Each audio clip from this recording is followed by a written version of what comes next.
As a young girl, I just grew to love using power tools, pouring concrete, and doing things that were scary and loud, and yet I looked around and realized no other girls are doing these things. As I grew up, I realized that girls need to see themselves in this space. Start here. So that's what I set out to do, and I became an educator and a mentor for young girls. No masks down till clear. Making teaches girls how to think of their ideas as important. Go light. It changes the way they think about what they're capable of. If I can fuse metal, what can't I do? Perfect. Look at how good that was. And so I think making for girls is about voice, and that's what's really exciting because we're building the world we want to see for ourselves. Now I want to hear why you make. Share your own Why I Make story today. Visit whyimake.org. Hi everybody, I'm Emily Pilloton. I'm the founder and executive director of Girls Garage. And I'm really excited to kick off the Pathfinders Institute with you virtually. It's a shame we can't all be together in person. What a time we're in, but it's really exciting to be able to connect this way. And I just wanted to share some stories and a couple ideas that might help set your own thinking or inspire you to think about making in a different way in this moment. So I'm the founder of a nonprofit called Girls Garage, which is where I'm standing right now. It's a nonprofit organization and also a physical space here in Berkeley, California. And we teach girls in after school and summer programs, carpentry, welding, architecture, engineering. We do activist artwork, and it's a physical space that is truly a diverse community of young makers. So I just wanted to start by saying that this space and my making and building practice actually began for me when I was a young person. And so I think it's quite appropriate that we're all gathered to talk about what it means to be a maker as a young person and what we as educators can do to help create a maker practice from a young age. So when I was 16 years old, I was part of a group of teenagers from all around the country that traveled to Central America, and over the course of a summer, I learned how to build.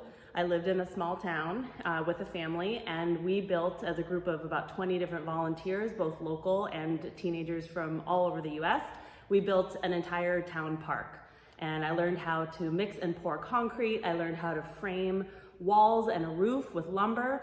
I learned how to use a machete to level a whole field of weeds, and that experience, not just the manual labor of it, but the act of making something that would live in the world truly changed the way fundamentally that I felt about my role in the world, my power in the world, and that I had the power to create things that would improve others' lives and that would connect me as a human being to others.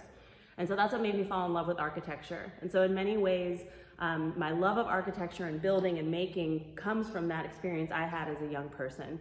And I hope that what happens in this space at Girls Garage feels the same way for young people as well. So all that to say that I think that we have a special opportunity, especially right now in this crazy year we're in, between a pandemic and some really important and pressing issues that it's been too long that have gone unaddressed. We've seen really inspiring protests, and we're coming up on an election. So this is a moment, and I think it's a really special moment for us as makers and as educators to think about how we will contribute to a dialogue and to contribute real work with our young people that will change a narrative and incite change. And this is a way we haven't always thought about making before, that sometimes making for the sake of making is great. But we really have a responsibility and a duty right now, I think, not just to be making things that matter, but to be supporting our young people as they're asking questions about their future and how the act of making fits into that. So I want to just leave you with 3 ideas, 3 ways that we can think about making right now, given everything that the context that we're in right now. The first is to think about how you might use the act of making as a voice, as a way to give voice and to amplify the voices of students. I say this because I went to art school, I went to architecture school, and then I went to the School of the Art Institute of Chicago, and I got an MFA.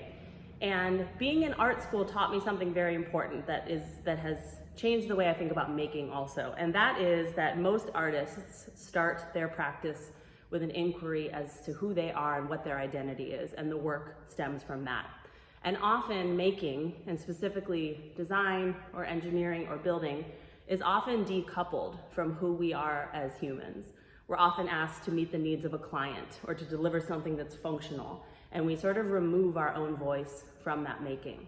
And I think what's happening right now and what our young people are hungry for is actually to bring that voice back and to get in touch with the parts of themselves that make up their identity, that is intersectional, that is complex, that might be about gender or race or the neighborhood you grew up in, and that all of those things matter in a making space.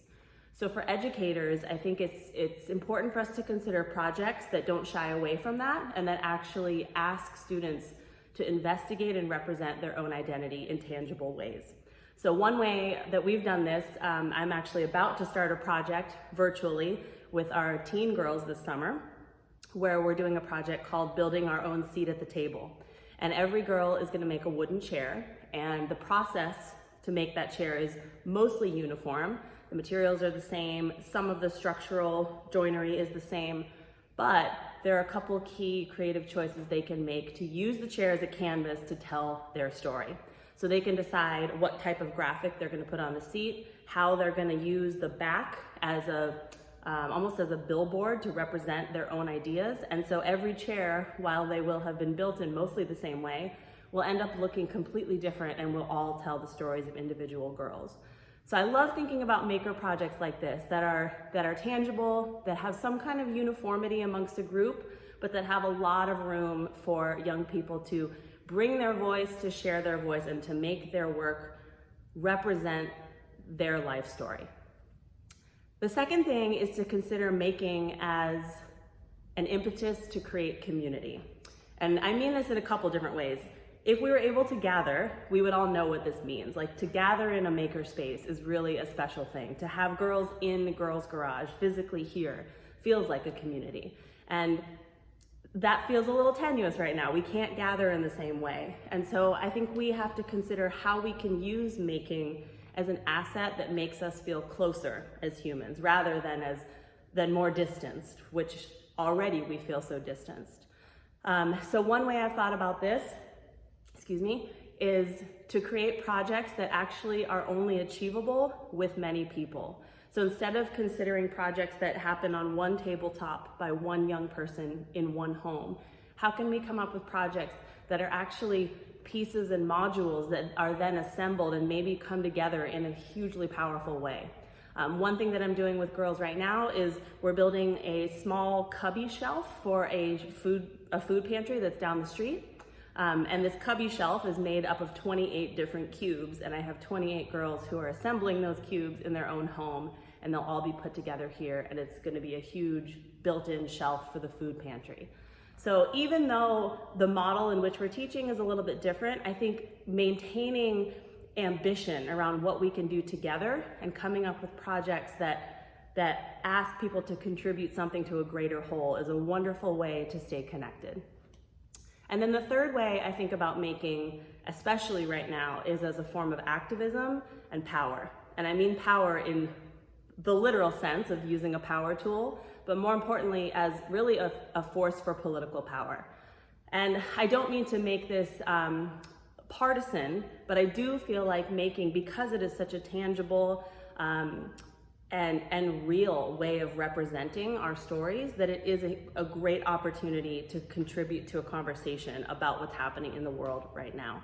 Especially for our young students, they are feeling the things happening in the world in a very acute way. And so I think giving them the making tools to participate in a civic process, whether that's literally like opening my space for girls to make protest signs, which we did last weekend, or just being open to making your maker education a little bit more socially engaged.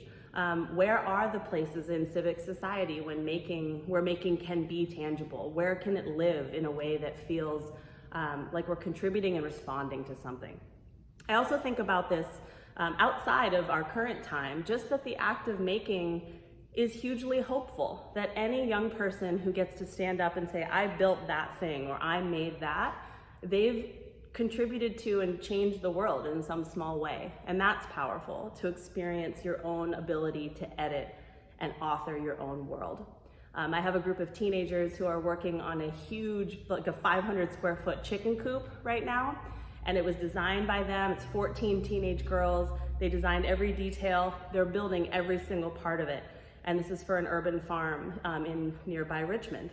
And so I think about that too as power, that for young girls and for students of color who have traditionally been left out of the creation of the built environment, that making gives them a pathway to have a say in what the world looks like. And this is really important as we look at the statistics in STEM and in tech and in architecture. We know which groups are underrepresented. And so I think to give young people a voice early to get to shape something in their world creates a sense of power that they will carry into those careers and into their lives. I talk about building the world we want to see. And I think that's how I think about making most, that for young people, we truly are giving them the tools, both literal and metaphorical, to build the world that they want to see. So I will leave it at that. I am so excited to have gotten to share some thoughts with you, and I really wish that we could connect in person. I want to encourage any of you to reach out to me. Our website is girlsgarage.org. I'm Emily at girlsgarage.org, and I hope that you have a wonderful virtual experience together. And I have to say, I feel so privileged to be connected to a community of maker educators who, in this moment and always, are thinking about what we can do with young people to create change in the world. And that's really getting emotional. That's really exciting to me, and it makes me feel hopeful about the future. So thank you for being part of that community, and thank you for listening, and have a wonderful week.